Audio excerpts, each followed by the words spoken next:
Certo, vamos destrinchar isso. Imagina o seguinte cenário, tipo, um crime super grave acaba de acontecer. Uhum, aquele clima tenso. Exato. O tribunal está lotado, aí a defesa se levanta e alega que o réu cometeu um crime passional. É, a clássica justificativa da fúria incontrolável. Isso, um autêntico momento de fúria cega, onde o cara simplesmente não era mais dono de si. A grande questão, que meio que paira no ar e desafia os juízes, é justamente essa. Será que uma emoção tão avassaladora serve como uma justificativa legal para as ações do cérebro? Essa é a pergunta de US$ 1 milhão, né? Com certeza. Como a justiça, que, sabe, opera com base em leis super frias, objetivas e calculadas, consegue dialogar com a neuropsicologia, que estuda justamente essa tempestade química e elétrica que rola incontrolável dentro das nossas cabeças. É um choque de mundos, na verdade. Total. E esse embate entre o controle racional e o sequestro emocional é o grande tema da nossa aula 11 do curso completo de Neuropsicologia Forense, aqui no Psim Áudio. Um tema fascinante, aliás. Demais.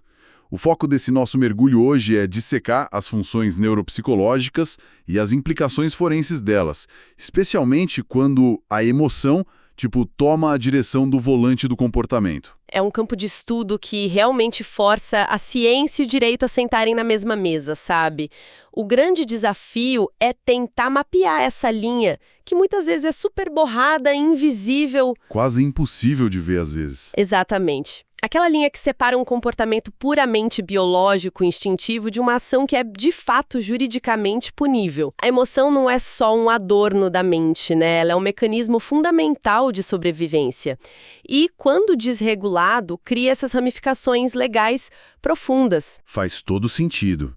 E, para quem estuda essas ramificações, estruturar esse conhecimento é fundamental. É até por isso que o canal Psim Áudio criou um espaço dedicado justamente para o aprofundamento de temas complexos como esse, que é o Clube Psi. Ah, sensacional essa iniciativa. Muito legal, né? Lá na área de membros do nosso canal no YouTube, o pessoal encontra cursos completos exclusivos de psicologia.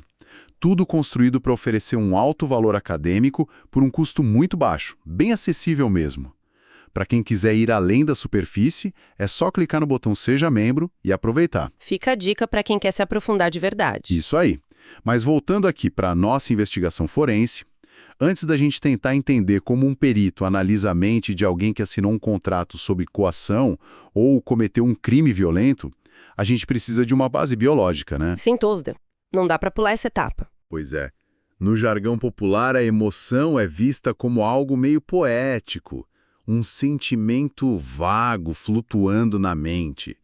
Mas, biologicamente falando, o que realmente significa estar emocionado? Olha, a gente precisa abandonar essa visão romantizada de cara. Tá, e como a gente olha para isso então? A emoção não é etérea. Ela é física, sabe? Ela é densa e mensurável. Na real, se trata de um estado de excitação aguda do organismo. É uma resposta sistêmica que opera em 3 dimensões que são totalmente integradas. 3 dimensões? Quais são? A primeira dimensão é a experiência emocional em si, ou seja, o componente cognitivo e subjetivo.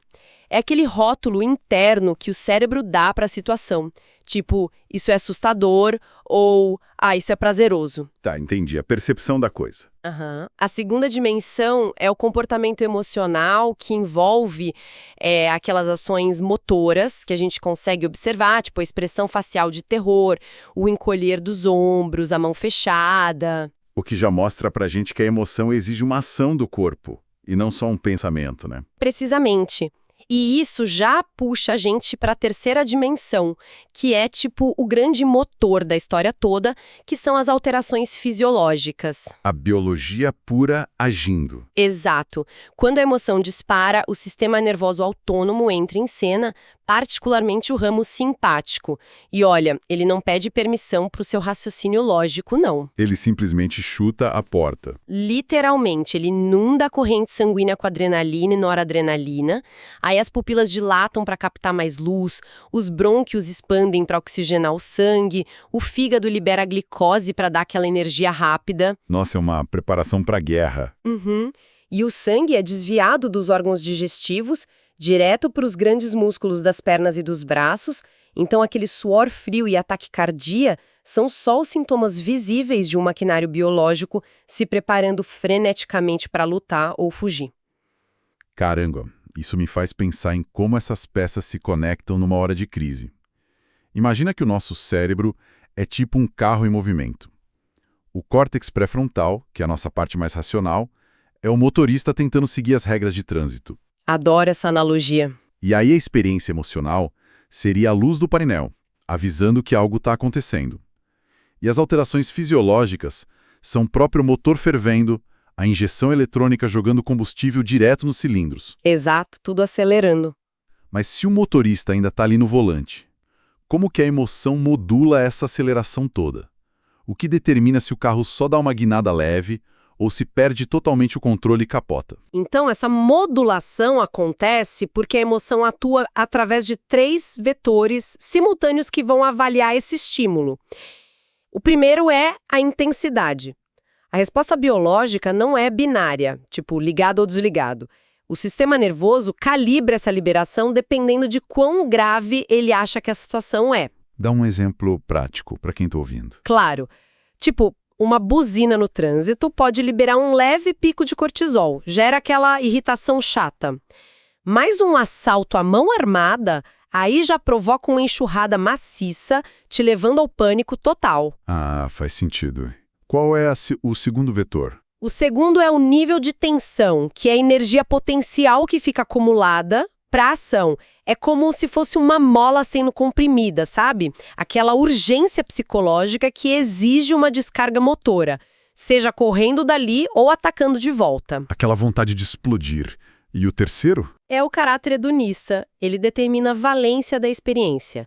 É perguntar para si mesmo, isso é gostoso ou é repulsivo? E, o que é mais importante para a neuropsicologia forense, essa valência é socialmente adequada para o contexto. Entendi. Se eu posso ou não reagir daquele jeito ali. Uhum. O cérebro faz um cálculo ultra rápido para alinhar o que você está sentindo por dentro com o que a sociedade exige por fora. E é bem aí que os curtos-circuitos podem acontecer. Nossa.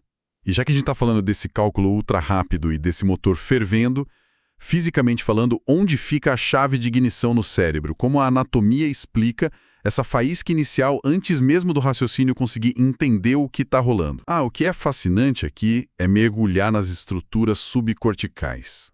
É a região mais profunda e evolutivamente a mais antiga do nosso cérebro, que a gente conhece como sistema límbico.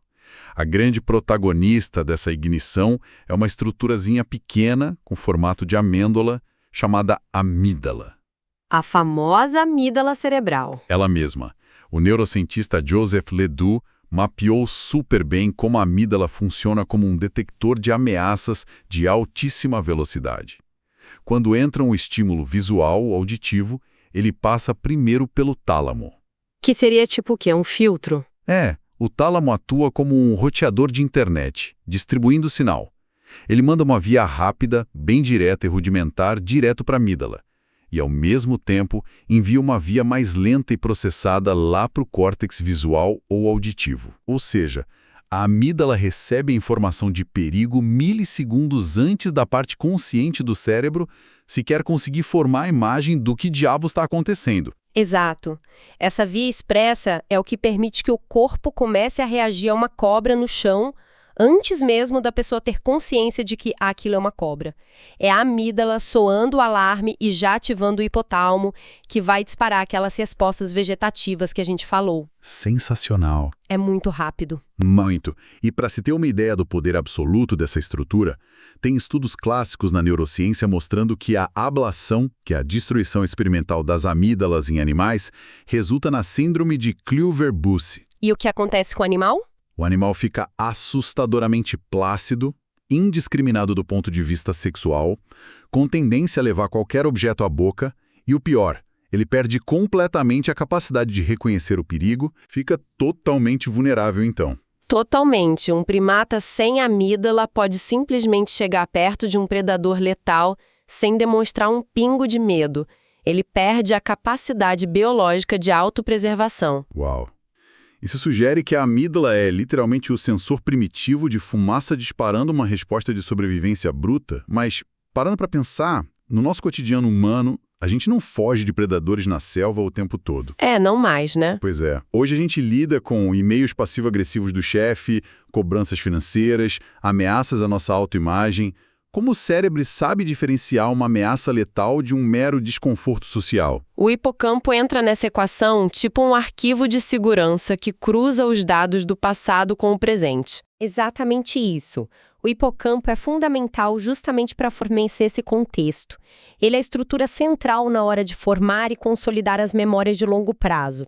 Quando a amígdala dispara o alarme, o hipocampo tenta rapidamente fornecer um histórico da situação. Ele pensa, já vimos isso antes. Em que contexto? Como a gente sobreviveu da última vez? É uma parceria, então. É uma dança constante entre a detecção do medo pela amígdala e a contextualização ali pelo hipocampo. E é nesse ponto que a gente precisa diferenciar as emoções primárias das secundárias. O medo, a raiva, a repulsa são emoções primárias, inatas. O circuito biológico delas já vem pronto de fábrica para garantir a sobrevivência imediata. Tá, e as secundárias? Há emoções como ciúme, culpa, inveja, vergonha. Essas são emoções secundárias. Elas dependem de um contexto sociocultural para existirem. Ah, entendi. Elas são aprendidas. Sim. E o curioso é que elas usam a mesma maquinaria fisiológica do medo ou da raiva, a taquicardia, o suor, a tensão toda. Mas o gatilho que aciona a amígdala é construído através da aprendizagem social. Dá para ilustrar com a vergonha. Claro.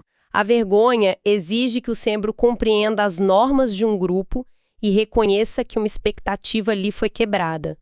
O ciúme exige um processamento super complexo sobre posse, exclusividade, ameaça ao status daquele relacionamento. O maquinário é exatamente o mesmo. Mas o software que dispara o alarme é cultural, entende? Entendo perfeitamente. É brilhante pensar assim. E olha, compreender essa base neurobiológica é um passo muito denso, mas super necessário para quem atua na área.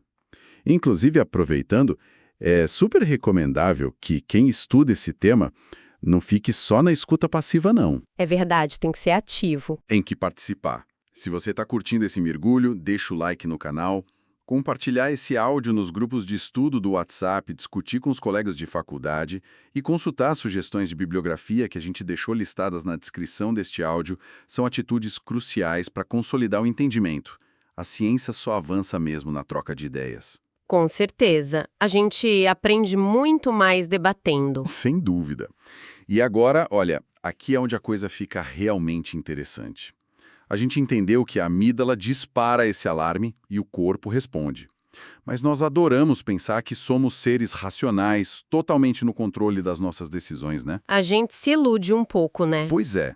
Se a emoção tem essa prioridade biológica toda e ativa rotas neurais tão primitivas assim, o que acontece com a cognição superior sob estresse? Como fica a nossa memória, a atenção, o planejamento lógico, quando o alarme de incêndio simplesmente não para de tocar? Aí ocorre o que a gente chama de sequestro cognitivo, ou sequestro amigdaliano. As funções cognitivas superiores, que são orquestradas pelo córtex pré-frontal, elas não são imunes a essa tempestade química do sistema límbico.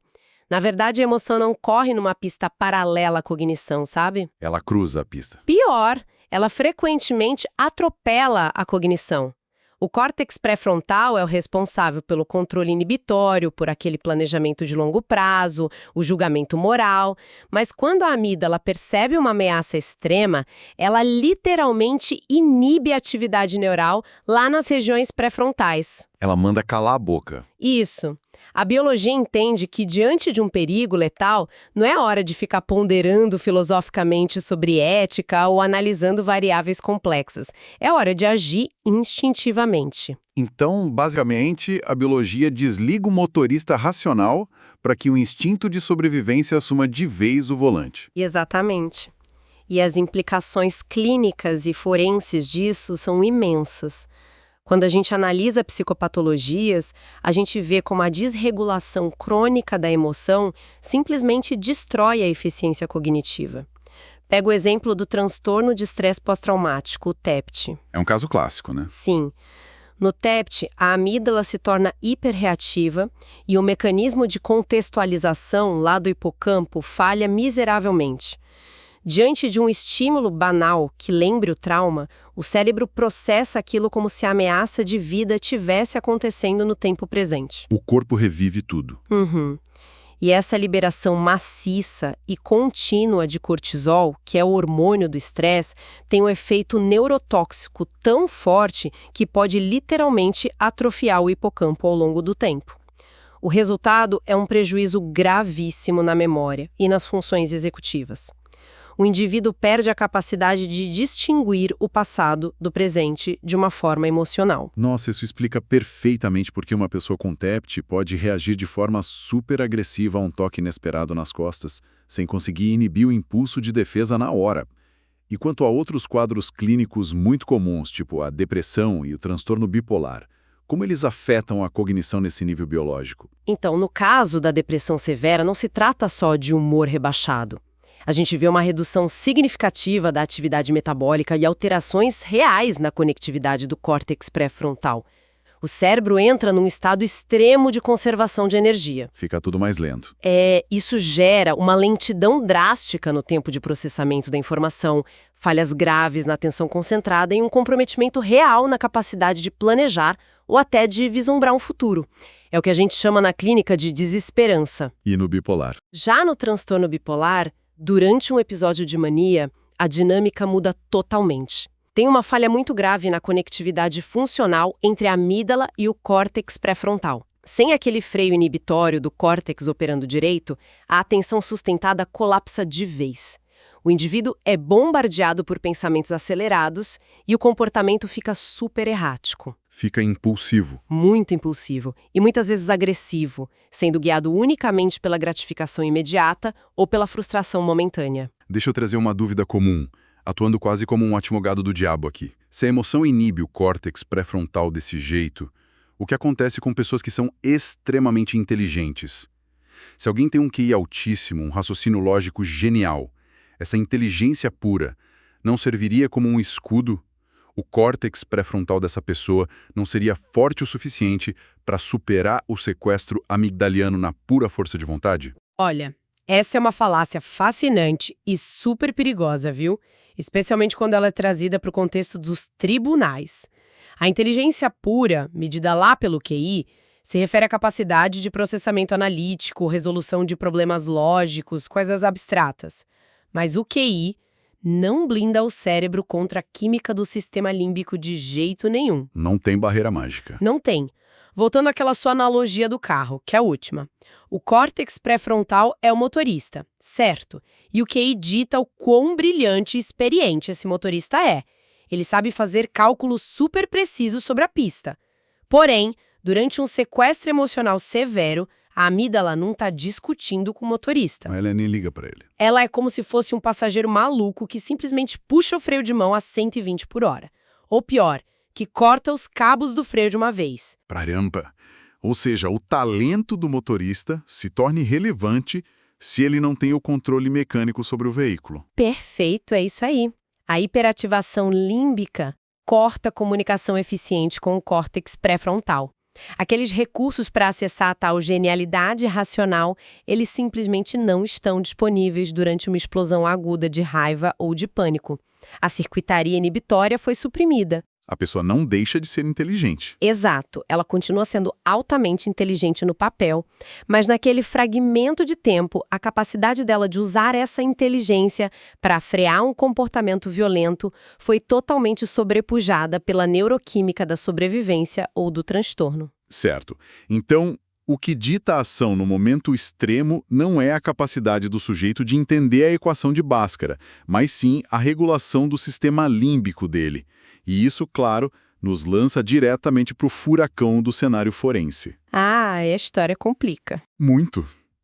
Se emoções fortes e transtornos afetam a cognição dessa maneira fisiológica e meio que inevitável, como tudo isso se traduz na prática jurídica? Afinal, quando uma pessoa senta no banco dos réus acusada de agressão, ou quando uma família está na vara civil disputando um testamento, a lei não quer saber de amígdala. A lei quer saber de responsabilidade. Como a neurobiologia confronta a lei? Esse é o exato momento em que a ciência cruza com as regras de conduta social. O ponto de partida é a gente reconhecer que a legislação, pela própria necessidade de manter a ordem civil, presume que adultos saudáveis têm controle sobre seus atos. O legislador é super claro nisso. Não dá para todo mundo sair fazendo o que quer. Se a gente olhar para o artigo 28 do Código Penal brasileiro, a gente encontra a diretriz central de que a emoção e a paixão não excluem a imputabilidade penal. Sendo bem objetiva, justificar um crime dizendo eu estava cego de ciúme ou bati porque perdi a cabeça de raiva, isso não apaga, a priori, a culpa do réu perante a lei. A lei não compra essa desculpa. Não compra. A estrutura jurídica entende que sentir emoções intensas é uma parte natural do ser humano e que o dever de regular essas emoções, justamente para a gente viver em sociedade, cabe unicamente ao indivíduo. Então, e aí eu te pergunto, o que tudo isso significa para o trabalho do neuropsicólogo perito?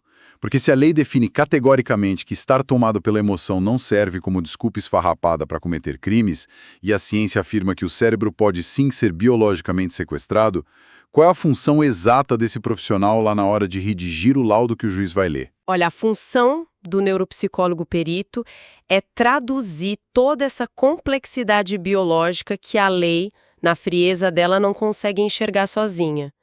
O perito não está no tribunal para dizer se o réu estava triste, com raiva ou apaixonado.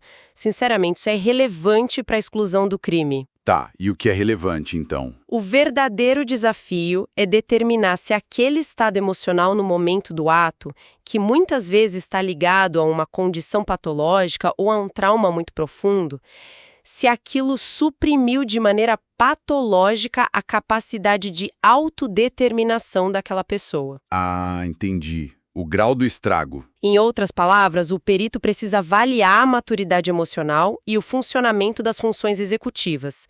E é bem aqui que mora o maior perigo técnico da neuropsicologia forense, que é o risco do falso negativo. Falso negativo.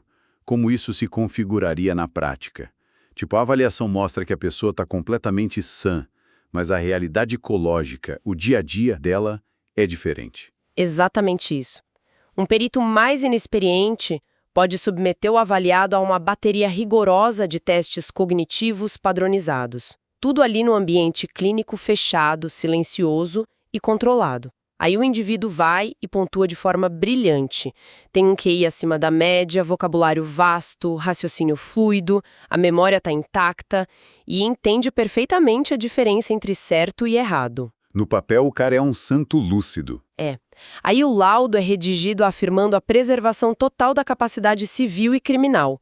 O grande problema é que testes de papel e caneta não medem como o cérebro dessa pessoa reage quando ela é exposta à pressão, à frustração extrema ou ao medo intenso no mundo real. A pessoa gabarita a prova teórica na autoescola, mas não sabe dirigir na chuva com o carro derrapando. Nossa, uma excelente forma de colocar. O indivíduo pode apresentar uma integridade cognitiva plena e, ao mesmo tempo, sofrer de uma imaturidade emocional severa. Ou ter um déficit no controle inibitório devido a uma lesão frontal sutil ou um transtorno crônico. Ele entende a regra, mas não tem a infraestrutura neural para frear o impulso quando a amígdala dispara lá no trânsito. Falta o hardware para executar o software. Isso. Ele pode apresentar uma autoinfluenciabilidade por terceiros, submissão cega a figuras de autoridade, passividade diante de ameaças, ou uma impulsividade exacerbada sendo organicamente incapaz de adiar gratificações. Se o perito não investigar profundamente a regulação emocional, buscando o histórico comportamental e provas específicas de funções executivas sob estresse, o juiz vai receber um laudo cego. Cego pro principal problema daquele réu. Exatamente. O juiz não vai ver o quadro todo. O impacto disso no sistema de justiça é gigantesco, né? Um laudo que detalhe meticulosamente como uma disfunção no controle inibitório reduz a capacidade de autodeterminação, muda todo o destino jurídico da pessoa. Na vara criminal, isso pode ser a diferença entre o juiz entender que a pessoa agiu com pleno planejamento ou que a capacidade dela de se governar estava parcialmente comprometida. Isso influencia até o cálculo do tempo de pena. Muda o jogo inteiro. E indo até além dos crimes violentos, lá na vara civil e de família, essa avaliação fina da maturidade emocional é justamente o que protege idosos com quadros iniciais de demência que estão sendo coagidos a assinar contratos absurdos, ou é o que garante que cuidadores tenham a estabilidade emocional necessária num processo de adoção. É o neuropsicólogo literalmente traduzindo uma falha no sistema de freios do cérebro para a linguagem do direito civil e penal. Sim, é um trabalho cirúrgico. Ele impede que o judiciário tente tratar problemas de neurobiologia super complexa usando as ferramentas erradas. Sem dúvida alguma. Bom, para amarrar tudo que a gente estruturou nesta aula sensacional, nós começamos derrubando aquela ideia romântica de que emoção é apenas um estado de espírito. Vimos que ela é uma maquinária física e visceral de sobrevivência que é orquestrada pelo sistema límbico. É corpo, não é só mente. Exato. Compreendemos como a amígdala atua como um radar ultra rápido que pode literalmente cortar as comunicações com o nosso raciocínio superior, ali do córtex pré-frontal, promovendo o famoso sequestro cognitivo. Exploramos como condições como depressão, bipolaridade e o TEPT destroem a conectividade funcional do cérebro. E como isso afeta a tomada de decisão real. Isso. E, no fim da linha, entendemos que o papel da neuropsicologia forense não é medir inteligência bruta, QI, mas sim a maturidade emocional.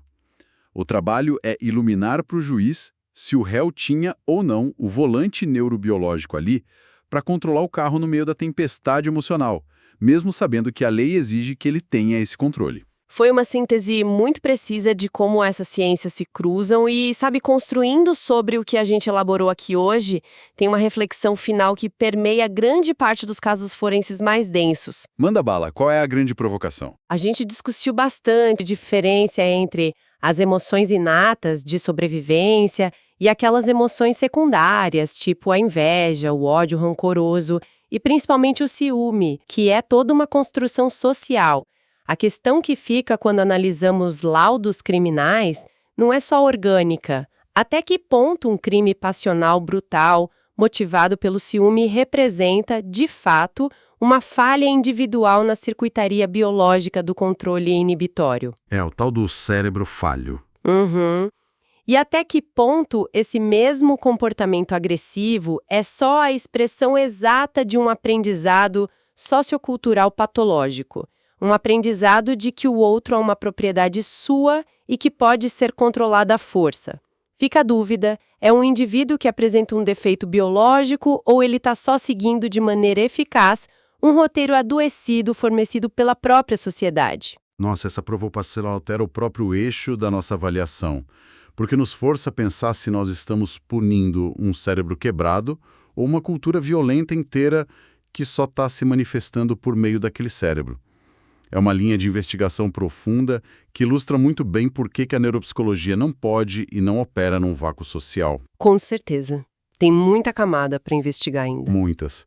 E para quem acompanha as nossas análises aqui no canal, continuar destrinchando esses temas é fundamental. Então fica mais uma vez o convite para explorar toda essa riqueza acadêmica lá no nosso Clube Psi e acompanhar os próximos desdobramentos de casos como este. É sempre um mergulho nas engrenagens misteriosas da mente. Continuem sempre questionando as certezas absolutas, galera, porque a neurociência aprova a cada dia que o cérebro sempre tem uma camada oculta. É isso, pessoal. Muito obrigado pela escuta e até a próxima investigação.